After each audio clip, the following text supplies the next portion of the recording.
Great job. I'm derailed again. Yes. Okay. Hello, everybody. Welcome back to Build Reviews. I'm your host, Guy, who gets distracted so easily. And today we are looking at very specifically this build submitted by Skenjin. It is a Bard 12 6 Fighter 2 Rogue intelligence-based build. So this build is actually pretty standard. This is a classic build. Intelligence-based Bard Swashbuckler is something that has been played many times. It is a very standard build. It's a very exciting build. I do like it. And so we're going to explore a little bit of this today to showcase what's going on here within this build. So to get started, this character has all the tomes. On top of that, it's also got Dexterity 10, which is good. This means you can take all of the important Dexterity stuff and max out on your Intelligence and your Constitution with very little Charisma. Now, one of the things I am worried about is the lack of Charisma, since this character is, in fact, a Bard. You get some cool abilities to scale off of Charisma, but we're going to take a look at how some of the other things have been chosen. I don't think there's anything wrong with this leveling path either. I think 12 Bard, 6 Fighter, 2 Rogue is very standard. Very, very good.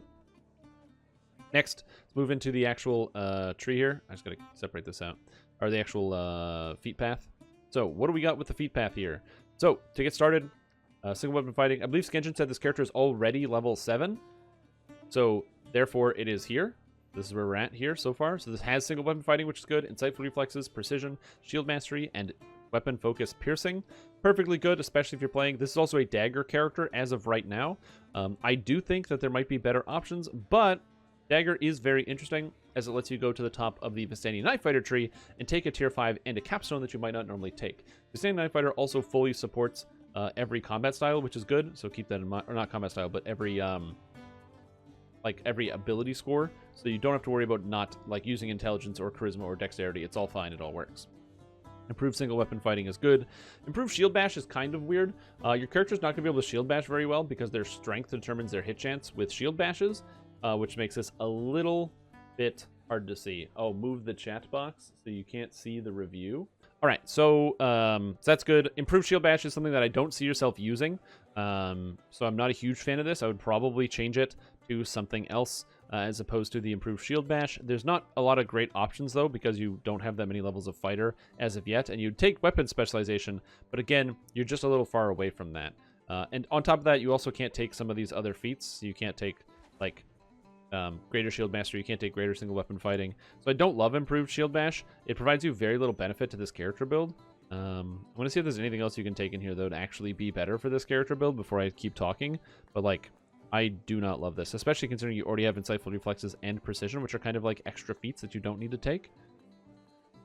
Man, this is a tough one. You don't need weapon finesse because you're int.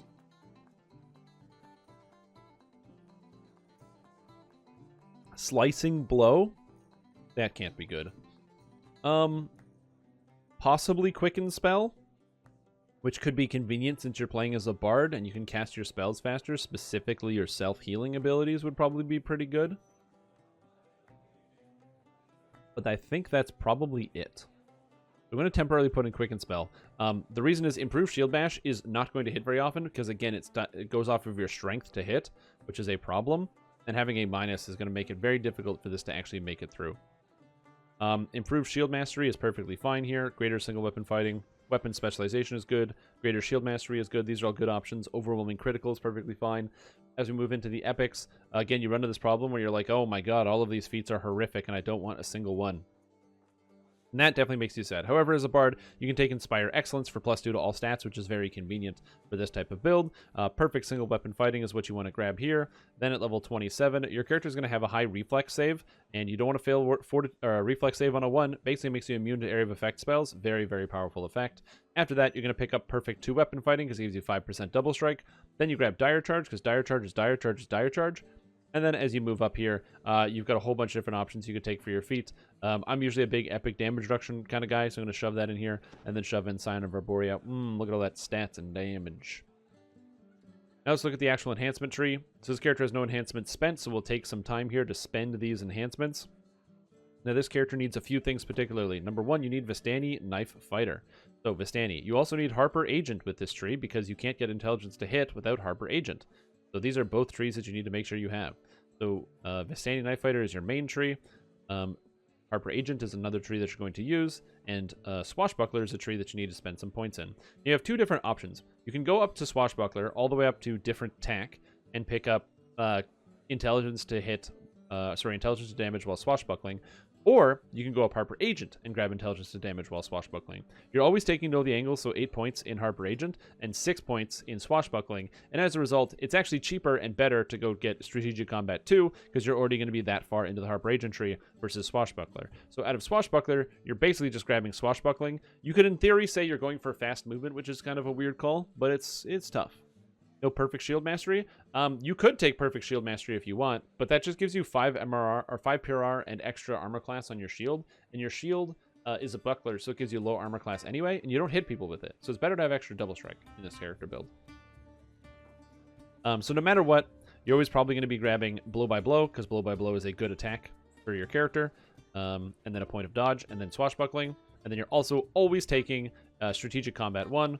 If you want to grab some more health or extra +1 to hit and damage, which is not too bad from Harper Enchantment, that one's okay. And the 3 points and Know the Angles. But this is always happening. So you have to ask yourself, where are you picking up? Are you going to grab different attack for intelligence, or intelligence to damage right here while swashbuckling? Or are you going to go up swashbuckling style and grab Skirmisher? Well, you need Skirmisher, which means you're not going to be going up to get Strategic Combat. So we're grabbing fast movement here. And on points, like, alright. It's like a pretty good attack for extra threat range. It basically guarantees a crit. Action Boost Double Strike is a little expensive in this side of the tree, so you don't want to go this way. And Deflect Arrows is also really good. I'm going to go with Deflect Arrows. Generally going to be a really useful ability. Go up here, grab 2 steps ahead, intelligence to damage while swashbuckling. Grab Skirmisher, so you get the ability to swashbuckle and 10 dodge, or use a buckler while swashbuckling, and Uncanny Dodge. So you have all these abilities here. And you also gain Uncanny Dodge, which is pretty sweet. And now we want to grab Vistani Knife Fighter, because this is the main bread and butter. Damage, because you need this rapid attack. Miststalker, take this. Look at all these stats. Action boost attack speed. Oh, the best action boost in DDO. Deadly Blades. This, Fan of Knives, which scales off of ranged power, which you could use if you take weapon versatility, but that's kind of expensive. A single weapon fighting for 20 melee power. What on earth is this ability here? Why is this in the game? Grab some more intelligence here, because you're an intelligence-based build. Take Vistani Fortune, grab Knife Training, Miststalker 5, Best Blades, and Vendetta, and then take the Capstone. This is a pretty good, even tree. There's other stuff you could take out of here, but this is mostly what you want to pick up, and it leaves you with 19 points available. So you can figure out exactly what you want to get. Do you want to get anything out of Spellsinger? Well, with 19 points, you can't get the Healing Song, so I think Spellsinger is a wash, so we're going to turn that off. Mechanic, no. War Chanter, maybe. War Chanter is kind of interesting, because... Oh, I can't swap it, because there's nothing here. Interesting. Can't put it with an empty space. I mean, it kind of makes sense. But yeah. War Chanter is interesting because it gives you a bunch of extra hit for you and all of your allies. It also grants you Song of Heroism, which grants you immunity to fear and bonus attack and saving throws. And it gives you a whole bunch of good defensive stats, which is something to consider. As well as more hit points from the Song of Heroism, weapon training, that sort of thing. Characters playing as a human, so you don't really need to spend the points in here, but yeah, you want to go with this stuff. So what else are you missing? You also want more intelligence. This build benefits a lot from having raw intelligence because you have Know the Angles. Also, it's important for all your trapping skills because you want to be able to do traps and things. Another tree that you might want to consider is Assassin. It's not that great, but it can give you a little bit of extra sneak attack damage, so it's just free damage, basically. Another one that's actually not too bad out of here, you've got the other fighter trees, so like Kensai. You can go into Kensai if you wanted and grab Kensai Focus, as well as the action boost here, because there is the action boost attack if you wanted to use that. Or, very interestingly, you can actually use Stalwart Defender. Because you're using a shield, you can actually get the Stalwart Defense stance for 20% competence bonus to maximum hit points, and the Stalwart Defense stance. Now, should you do this? It's an interesting question. The upside of doing this is that your character gets a bunch of hit points and extra stats during the heroic experience and during the leveling experience, which is pretty neat. The downside of doing this is you get extra threat. On top of that, if you're already planning on using Epic Defensive Fighting, it's actually better to use Epic Defensive Fighting than the Stalwart Defender stuff. So, it's a tough sell. But I'd say you probably want to do this. Grab the bonus competence bonus to critical or physical and magical resistance rating. Get maximum dexterity bonus for your armor, which is going to be good since you'll have a lot of dodge chance. And grab Stalwart Defense. Now, outside of this, you have a couple different options where you want to go. You have 13 points, which means you could get up to Song of Heroism here in the tree. getting a bunch of bonus extra hit chance and damage for yourself. Your character's not going to have the best amount of hit because you don't really get a lot from other places. So getting all this extra hit chance right here is really strong. And then on top of that, you can just grab some type of goofy passive, like extra armor class and physical resistance rating, and grab Song of Heroism. And then at that point, again, the benefit of this is it gives you 25 physical and magical resistance rating, which is really good. As well, you get 3% or 6% fortification and 6 extra hit points just for spending points in the tree. And then your last 2 points, I believe, yeah, that has to be inhuman. So you can pick up another action boost here. So you can pick up like action boost damage for 1 point. And then your last point, you can grab like 1 extra intelligence while using an action boost, which is hard to balance around. That's probably the best thing. So grab something like so. Now your character has all different stats. So you're a little tanky. You got the Stalwart Defender stuff. You got War Chanter for +7 to hit from this tree alone, as well as additional damage and additional hit points. Swashbuckler for the 2 steps ahead here and getting your ability to dexterity to hit and damage. Sorry, dexterity to damage here, dexterity to hit from the Harper Agent, as well as know the angles, which gives you the extra intelligence to the damage of your attacks, your tactical DCs, and then Vistani Knife Fighter for the rest of your bread and butter hit the monsters style attacks. If I had to pick something that should come last, Harper Agent. Take 3 points, grab Strategic Combat, but don't take Know the Angles until later. Grab the other stuff first. Specifically, Vistani is where you want to spend most of your points, but you need to go Swashbuckler up here, grab 2 steps ahead, and Skirmisher. This is the most important thing. Then, so basically, get intelligence to hit, grab everything in Swashbuckler, then Vistani Knife Fight it, and go from there. Focus on Charisma instead of Intelligence. Well, the benefit of being a intelligence-based build is that you get Know the Angles, and Intelligence is good for doing all of the traps. This is a trapping build. This build originally was played a lot. Like, this exact style of build was played a lot before the existence of the Fade Arc Illusionist tree, which allows you to just completely circumvent most of these points and most of these trees by just using either the Shadow Blade or just the Charisma and damage from Fade Arc Illusionist in general, which is significantly more powerful in terms of a damage perspective, but you definitely lose out on the ability to do traps, and this also has a higher reflex save, so you can just, like, wade through traps as well, which is kind of convenient. All right, let's take a look at the Epic Destiny. So on this type of character, you're playing as an intelligence-based build and a melee, which kind of leads you down one direction, which is into the Shadow Dancer. Shadow Dancer is really convenient for intelligence-based melees for a bunch of reasons. It synergizes with all the light armor and shenanigans that you do. It gives you extra intelligence. It also grants you this extra technician here for all of the extra disabling and skills that you need. You may not need that because you're a bard, but just consider it as an option. You can also grab Lithe for your maximum armor class and light dexterity bonus. I think it's going to depend on what items you actually use with this type of character. I did not ask, are you going all the way up to level cap with this character, or are you not doing that? As in, do you want items on this character, or are you not doing that?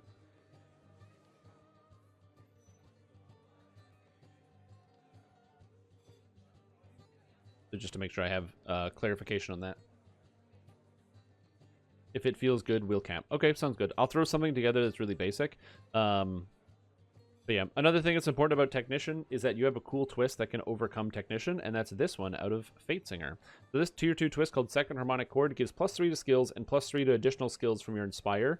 Now, since that actually affects your Inspire, this is +6 to all skills, which is really, really good for a twist, helping you get through traps and different types of content where your trapping skills might be a little lower than you'd like in general. So that's obviously a good option. However, you're always going to be using the Cap Out Martial Hymn because that's just the best way to do it.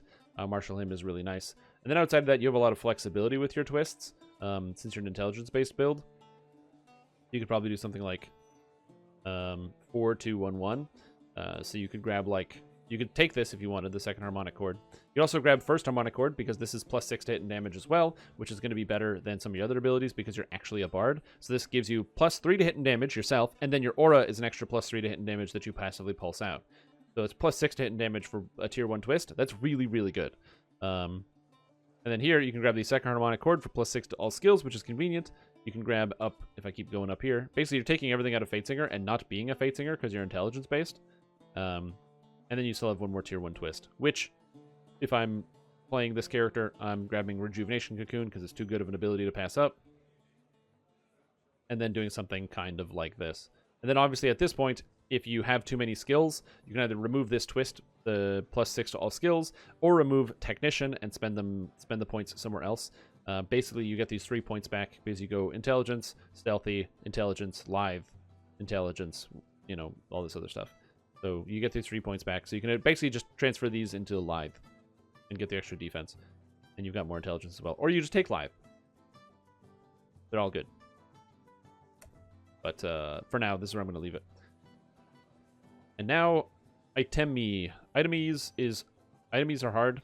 Finding the right items to use is a challenge on an intelligence-based character.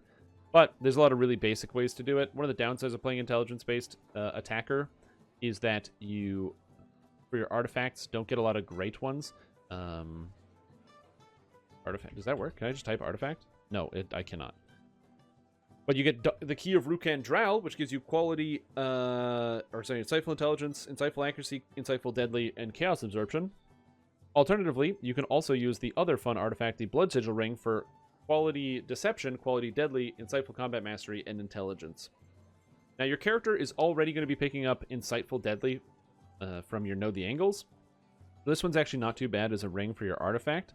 This also means that on this character, you would use an item out here called the not Black Dragon Scale Belt. Belt of Sure Strikes. The Belt of Sure Strikes is landing you Quality Combat Mastery, which is a bit of an overlap, but it gives you the Insightful Seeker plus Quality Accuracy and Magical Sheltering on here. Then you're going to fill in the rest of the part of the family set because it's... can I do family? There it is. Fill out the part of the family set because it's really good. And you can use the Family Blessing or the Family Recruit Sigil. In general, a lot of people want to use the Family's Blessing because this gives you insightful armor piercing and quality assassinate, which is pretty good, as well as Double Strike, a stat that you're going to want to get on this character.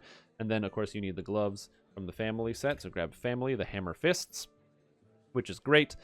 Cool thing about this is that because you already have Magical Sheltering here, you're pretty much clear on a lot of your stats, which means now you can start filling in cool items like winter items. So you can get the Deep Snow Boots. On top of that, you can get the winter item, like the Cold Iron Bracers. You can go over here and get a winter item, like the Cloak of Winter. And you can go over here and grab a winter item, like the Nocturne Ring. Of course, you're already picking up extra threat from other places, so you're just going to have aggro on people. Who cares? That's just literally going to happen. You're always going to have aggro, so don't worry about it.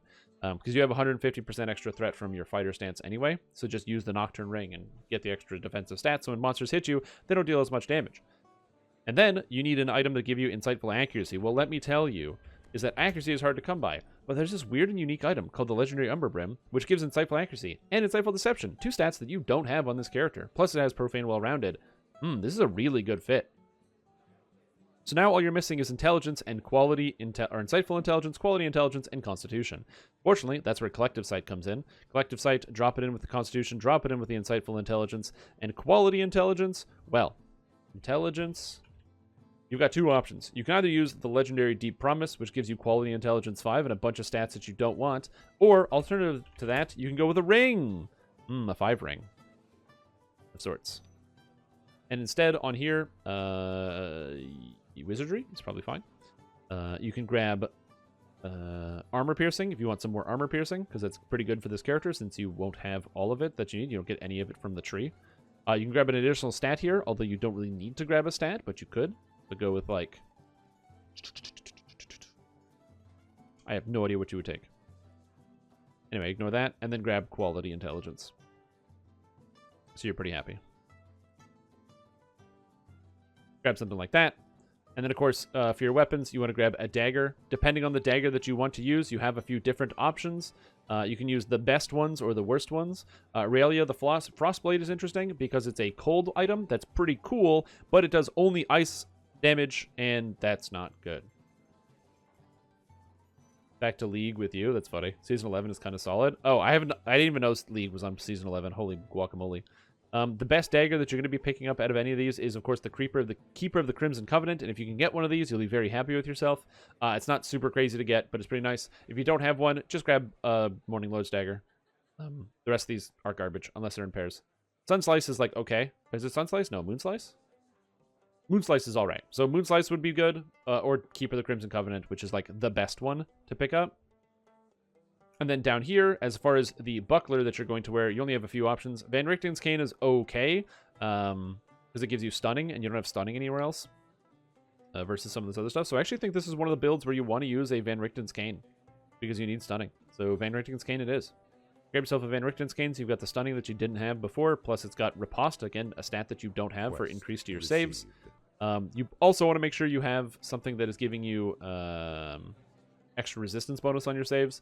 So you want to go grab like Sapphire of Resistance and grab this one here of 11. So now you've got a bonus to your saves. Put that in your gear somewhere in one of these items. And now you might be like, oh, well, this is the item set that I'm using, but now I'm missing a stat. I don't have like I can't do traps, man. I don't have enough stats to do traps. Well, you will have enough stats to do traps, but even still, welcome Wiped Out. We're gonna make a copy of this gear set, and we're gonna paste it and call it Traps. And in the Traps gear set, you, instead of this bracer, you go into this place called the Shroud, and you grab yourself green steel bracers. And on these green steel bracers, you're gonna get intelligence skills, and intelligence skills. Bam. So now, with this item set called Traps, if I open up your stances and turn stuff on and your proper self-buffs, so you have Martial Him on, Shadow Training, you don't have this on, you have Stalwart Defense, you would have Know the Angles, you would have Epic Defensive Fighting and Precision. And then you would have your own buffs. You would have Inspire Courage, Competence, Excellence, Greatness, Heroics. What else would you have on here? Spellsong Trance? No. Make sure all your buffs are appropriately active. You don't have Bless, you would have Blur, because you cast it on yourself. You'd have Greater Heroism, because you cast it on yourself, so I'll throw that in there. You don't have Deadly, you have Displacement. You are using Martial Him. You don't have Inspired Transcendence, to get that to calculate in here. You have Freedom of Movement, you have Greater Heroism, you have Haste. You don't have Holy Aura. Man, if only Bards could get Holy Aura, that would be sick. Could you imagine? You don't have Prayer, which is sad. You would use Tensors on this character, so you Tensors yourself. It seems good. Cool. So now, if I load up your stats, stats. This breakdown? Cool. So this is with no filigrees, of course. Your saving throws, 94 Dexterity, 92 Fortitude, so you got a lot of good stuff. Your skills, Disable Device, Search, and Spot. Spot's not as high. You know, they're all in the 90s because your stats are pretty good. And then for trapping, you swap out this item. You have 130 Search, Repair, Disable Device. So you would just swap one item. So you just swap an item, do your traps, swap the item back, and it's bracers, so it's a really easy swap on your action bar. And then you go, boom, swap back to standard. You lose a little health during the swap because the Embrace of Winter goes away, but just keep that in mind. As far as your physical breakdowns, 2200 life. That feels pretty good. Defensively, you're rocking almost 200 PRR, 100 MRR. You got a lot of fortifications. That's not too bad. 140 amp. And then as far as your offensive breakdowns, the one area where you're lacking clearly is Double Strike, which is at 80%. Really? You're at 80% Double Strike? With Rapid Attack, you're at 100% Double Strike, so that's really funny. That's way more than I thought. 219 melee power. You've got 11d6 as a sneak attack damage. Seems good.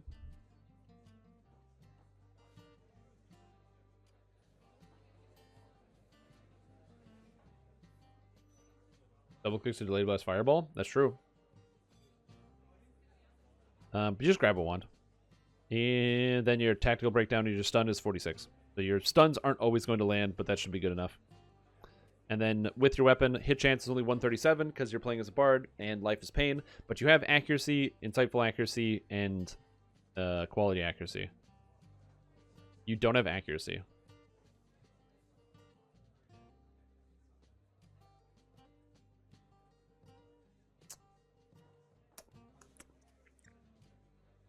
How do you not have accuracy on this build? This is mind-boggling. Damn. I don't know if there's a way to fix that problem. Anyway, and then as far as filigrees go, grab like 11 filigrees. What are the raid filigrees? Inevitable Grave, Eye of the Beholder. I don't like that. And Zaragans and Voltaic Experiment. Don't like that. That sucks. So instead, you can use what everybody else is using. Hey, do you like Prowess? Me too. I think Prowess is good. It's a good filigree set.